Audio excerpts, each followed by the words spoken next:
আসসালামু আলাইকুম ভিউয়ার্স, দেখুন আমাদের সিঁড়িটা কি সুন্দর করে ঢালাই হয়েছে। আমাদের সিঁড়িটা যে ঢালাই দিয়েছে এই মিস্ত্রি নিজের হাতে দক্ষ সহকারে সুন্দরভাবে কাজ করছে। আমাদের মিস্ত্রি দেখেন কি সুন্দর করে সিঁড়িটা লেবেল করতেছে। দেখেন সুন্দরভাবে লেবেল হচ্ছে, কোনো খুঁত নাই, নিখুঁতভাবে কাজ চলতেছে।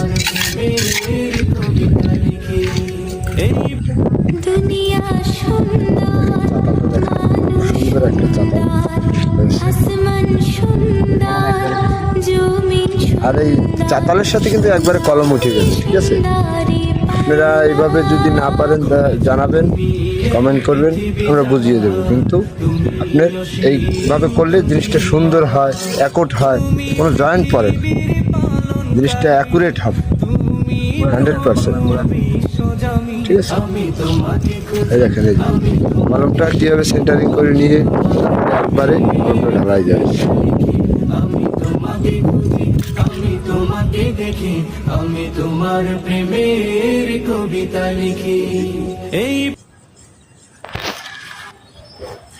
দেখছেন কি সুন্দর করে সিঁড়িটা ঢালাই হয়েছে, চাতাল হয়েছে, কলম হয়ে গেছে, একবারেই কমপ্লিট। কিন্তু এতে কোনো জয়েন্ট পড়ে না, কোনো কোপড়া বাইরে না, কোনো কিছু নেই। দেখেন সিঁড়িগুলান দেখেন কি সুন্দর ধাপ, সুন্দর সুন্দর করে ধাপগুলান মারা আছে, টেপ দেওয়া আছে, খুব সুন্দরভাবে নিজস্ব হাতে কাজ করা হয়েছে।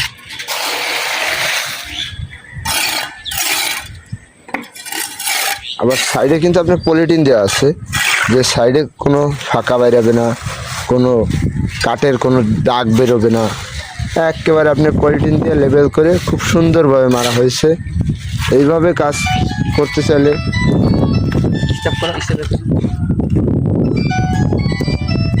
দেখেন, আরেকটা জিনিস দেখানোর জন্য চেষ্টা করবো আপনাদের, যে কলমের গোড়ায় এইরকমভাবে কাজ খুব কম দেখা যায়। ঠিক আছে, এই দেখেন এই যে সেন্টারিংটা যে হয়েছে, আপনি দেখেন এটা কিন্তু তলা থেকে আপনার কাঠের উপরে কিন্তু কলমটা বসছে। তক্তা দিয়ে আগে কলমের মাপের 10/12 আগে গ্যাপ করে নিয়ে তারপরে আপনি মনে করেন যে এখানে ফর্মাটা বসানো হয়েছে। ঠিক আছে, ফর্মাটা বসে কলম ঢালাই যাচ্ছে। দেখেন খুব সুন্দরভাবে কাজ হয়ে গেছে, অ্যাকুরেট কলম, এতে কোনো 19-20 হওয়ার কোনো সম্ভাবনা নেই, বা কোনো টেনশনের কোনো কারণ নেই, কোনো জয়েন্ট নেই, কোনো কিছু নেই। একবারে এই জিনিসটা সৌন্দর্য আসবে এবং কোনো জয়েন্ট পড়বে না।